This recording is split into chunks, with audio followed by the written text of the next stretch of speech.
आज के शो की शुरुआत नाया जैक्स का queen of the ring celebration segment से होती है। निक ऑल्डिस हमें रिंग में खड़े दिखाई दिए। वो बोलते हैं आप सभी का स्मैकडाउन में वेलकम है। मैं एज अ जनरल मैनेजर आपके टॉप ड्राफ्ट पिक में से अगर कोई कुछ बड़ा काम कर देता है तो काफ़ी अच्छा लगता है। मैं 2024 की queen of the ring Nia Jax को बुलाना चाहूँगा। अब नाया जैक्स की एंट्री होती है और निक ऑल्डिस उनको कॉन्ग्रेचुलेशन करते हैं। अब नाया जैक्स कहती हैं कि सीधे मुद्दे की बात करती हूँ, मैं तुम्हारी क्वीन ऑफ द रिंग हूँ और ये एक फैक्ट है कि मुझे समर स्लैम में टाइटल शॉट मिलेगा। बेले तुम्हारी क्वीन तुम्हें रिंग में अभी देखना चाहती है, तुम्हें आदेश देती है, ऑर्डर देती है, तुम अभी हाजिर हो। अब बेली की एंट्री होती है, बेले आगे बढ़ती हैं, तभी पीछे से पाइपर ने आके उन पर अटैक कर दिया। उन्होंने बेले को बैरिकेड में मारा और फिर रिंग में डाल के उन पे क्रॉस बॉडी स्प्लैश लगा दिया। अब चेल्सी ग्रीन कहती हैं कि तुम्हें बेली के खिलाफ लड़ने के बारे में चिंता नहीं करनी चाहिए, समर स्लैम आने तक पाइपर ही नई चैंपियन होगी। नाया जैक्स कहती है मुझे इससे फर्क नहीं पड़ता चैंपियन कौन होगा, मैं अपने अपोनेंट की हालत खराब करके रख दूंगी। यहीं इस सेगमेंट का एंड होता है। अब निक ऑल्डिस अपने ऑफिस में आते हैं, वहाँ एजे स्टाइल पहले से ही थे। एजे स्टाइल ने निक से सेगमेंट के लिए थोड़ा सा टाइम मांगा और निक ऑल्डिस इस बात के लिए मान जाते हैं। एजे स्टाइल चाहते हैं कि निक रिंग में उनके साथ आज मौजूद हों जब वो सेगमेंट दें। अब में Austin theory versus Tommaso Ciampa के बीच एक मैच दिखा। रिंग साइड ग्रेसन वॉलर और जॉनी गार्गैनो भी थे। बढ़िया मैच दिखा इन दोनों के बीच। ग्रेसन एप्रन पर आते हैं तो टोमासो सिएम्पा उनमें भी मार देते हैं। अब ग्रेसन वॉलर कमेंट्री से कुछ बहस करने लग जाते हैं। ऑस्टिन थ्योरी का ध्यान हटता है और मैच रोल करके टोमासो सिएम्पा जीत ले जाते हैं। इसके बाद हमें अंद्रादे वर्सेस अपोलो क्रूज के बीच एक मैच दिखा। ठीक ठाक मैच दिखा इन दोनों के बीच में। एंजल गार्जा भी इस मैच में घुसने की कोशिश करते हैं बट फायदा अपोलो को नहीं हो पाया। एंड में मैच अंद्रादे ने ही जीत लिया। अब बैक से सोलो सिकोआ, टामा टुंगा और टांगा लोआ को मैच के लिए हाइप अप करते हुए नजर आए। पॉल हेमन बताते हैं कि वो सोलो सिकोआ को अच्छी तरह से मैनेज करना चाहते हैं, लेकिन रोमन रेंस हमेशा से कुछ करने से पहले उनसे बात करते थे। पॉल हेमन ने बताया कि सोलो सिकोआ ने कुछ खतरनाक लोगों को ब्लड लाइन में शामिल कर लिया जो अपना दिमाग तो चलाते ही नहीं है, केवल हाथ पैर ही चलाते हैं। पॉल हेमन ने कॉडी रूट्स को टारगेट करते हुए कहा कि केविन ओवेंस रिंग में एंट्री करने लगे हैं। सोलो सिकोआ ने पॉल हेमन को चीजें सही करने के लिए केविन ओवेंस के पास भेजा। अब हमें केविन ओवेंस दिखाई दिए। वो आके कहते हैं कि लास्ट वीक मैंने स्मैकडाउन पे रिटर्न करा और मैं सऊदी अरेबिया तक ट्रैवल करके आया हूं क्योंकि मैं ये करना चाहता था ताकि मैं रैंडी ऑर्टन का साथ दूं। पिछले कुछ महीनों से सोलो सिकोआ रहा है बट कुछ सालों से रैंडी ऑर्टन मेरे साथ दिया है। मैं पूरी तरह से श्योर होना चाहता था कि सोलो सिकोआ और उसके लौंडे रैंडी ऑर्टन के रास्ते में ना आ पाए। उस मैच में हमने देखा क्या हुआ। रैंडी ऑर्टन सच में हारा नहीं था। फिलहाल रैंडी ऑर्टन अपने घर पर है, एक बार फिर से वो तैयार हो रहा है, पर मैं जानता हूं कि आज कौन है यहाँ, सोलो सिकोआ और उसके लौंडे। तभी पॉल हेमन की एंट्री होती है। पॉल हेमन आके बोलते हैं मैं लगभग 4 सालों से special council of wise man रहा हूं, आपके ट्राइबल चीफ रोमन रेंस का, और उसकी एब्सेंस में मैं वाइज मैन हूं सोलो सिकोआ और ब्लड लाइन का, और इसीलिए मैं यहाँ आया हूं तुमसे बात करने, एक मर्द की तरह, एक प्रोफेशनल की तरह और एक बाप की तरह। मुझे ऐसा लगता है कि एक म्यूचुअल अंडरस्टैंड होगा आपके लिए भी। केविन ओवेंस कहते हैं पॉल रिंग के अंदर आ जाओ और मुद्दे की बात करो। पॉल हेमन कहते हैं क्या मैं रिंग के अंदर आ सकता हूँ? केविन कहते हैं हाँ, मैंने यही बोला अभी थोड़ी देर पहले, रिंग के अंदर आओ।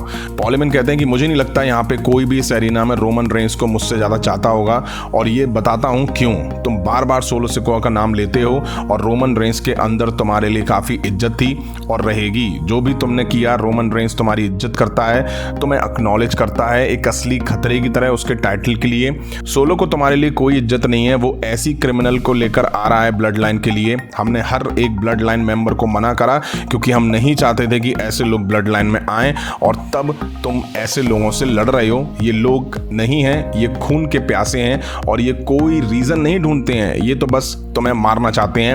मैं तुम्हें पसंद करता हूं WWE में, ये सब तुमसे प्यार करते हैं, और अगर बार बार सोलो का नाम लोगे तो वो कुछ बुरा करेगा, उसके बारे में सोचो। मैं तुमसे रिक्वेस्ट करता हूं, भीख मांगता हूं, पीछे हट जाओ ब्लड लाइन से प्लीज़। केविन ओवेंस कहते हैं कि क्या तुम सच में मेरी हेल्प करने आए हो? पॉल हेमन कहते हैं मैं कोशिश कर रहा हूं। अब केविन ओवेंस कहते हैं पिछले कुछ सालों में क्या तुम्हें देख के ऐसा लगा कि मैं तुम्हारे मुंह से निकली हुई किसी भी बात का बिलीव करूंगा?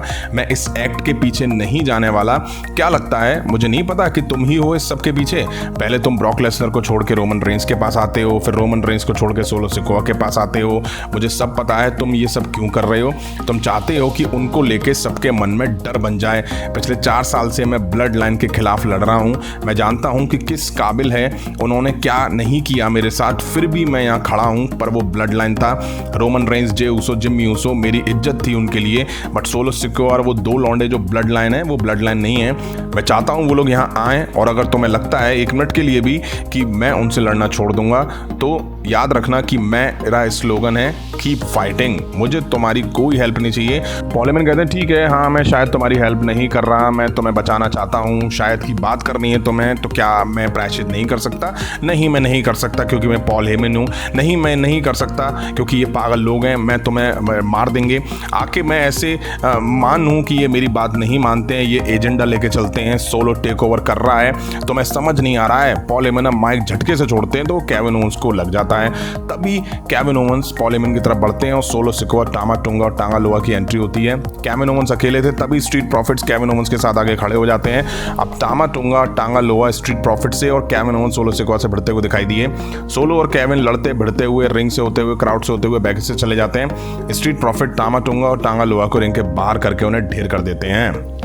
और मैं स्ट्रीट प्रॉफिट वर्सेस टामा टोंगा और टांगा लोआ के बीच टैग टीम मैच देखा, बढ़िया मैच देखा इन दोनों टीम के बीच में। टामा टोंगा ने बुरी तरह से मार स्ट्रीट प्रॉफिट्स में दी, बेरमों की तरह दोनों ने मिलकर स्ट्रीट प्रॉफिट्स से मार दी। अभी फोर्ड को अपनी साइड फंसा के तबीयत से मार देते हैं, फिर डॉकिंस में भी ये ऐसे ही मार देते हैं। एंड में मैच स्ट्रीट प्रॉफिट्स की पकड़ में था, बट स्ट्रीट प्रॉफिट्स को आइडिया नहीं था कि टांगा ने टामा को टैग दे दिया है। फोर्ड मूव देके टांगा को पिन करने जाते हैं, बट टामा टोंगा मूव देके मैच जीत ले जाते हैं। इसके बाद हमें ballet, Naomi versus Chelsea, Piper के बीच टैग टीम मैच देखा, ठीक ठाक मैच देखा। फुल सी चेल्सी में दबा के मार दी इन दोनों ने, बट एंड में पाइपर ने बैले को स्टील स्टेप्स में दे मारा और रिंग में नाओमी चेल्सी को मूव देके पिन करने वाली थी, तभी पाइपर आके नाओमी पे मूव देती हैं, पिन टूटता है और वो नाओमी के ऊपर चेल्सी को डालती हैं। 1 2 3 फुल जैसी चेल्सी और पाइपर यहाँ मैच जीत ले जाती हैं।